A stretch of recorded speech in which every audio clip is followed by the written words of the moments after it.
Surprisingly, the captain didn't panic when he saw what was happening. He quickly reported the situation to the control tower and was about to descend for an emergency landing when the windshield gave way under the pressure and shattered completely.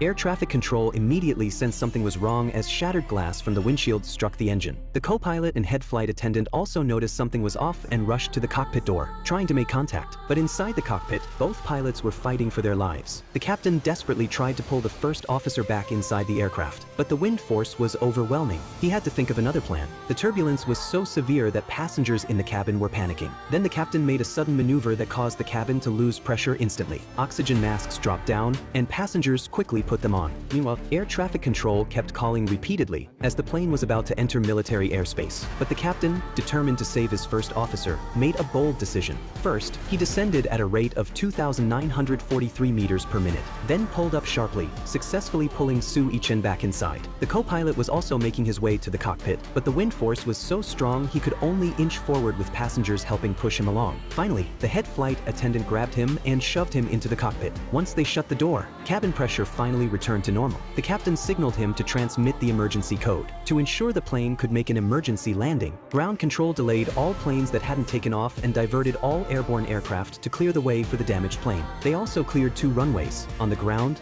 firefighters, medical personnel, SWAT teams, and traffic police were all geared up and heading to the airport for support. Military air traffic control suspended all flight training to clear the airspace for this commercial flight, but civilian air traffic control still couldn't establish contact with the plane. As the aircraft approached the airport, a new problem emerged. They had about 27,000 pounds of fuel remaining, roughly 12.5 tons, which meant landing directly would risk being overweight. The plane turned toward another airport. The head flight attendant tried calling each flight attendant in the cabin. With the cabin depressurized, they needed to descend to 3,000 meters to have enough oxygen. But the plane was currently flying over a mountain range with an average elevation of 4,500 meters, a major challenge. The biggest obstacle now was the cloud bank ahead. To descend and reach the airport, they'd have to fly through these clouds. But entering that cloud layer would be like throwing the plane into a blender. The aircraft circled in front of the clouds, waiting for a break to appear. This maneuver upset the passengers. At that moment, the captain's eyes showed fierce determination. He thought of his family and his duty to protect the passengers. He stopped circling and, with renewed resolve,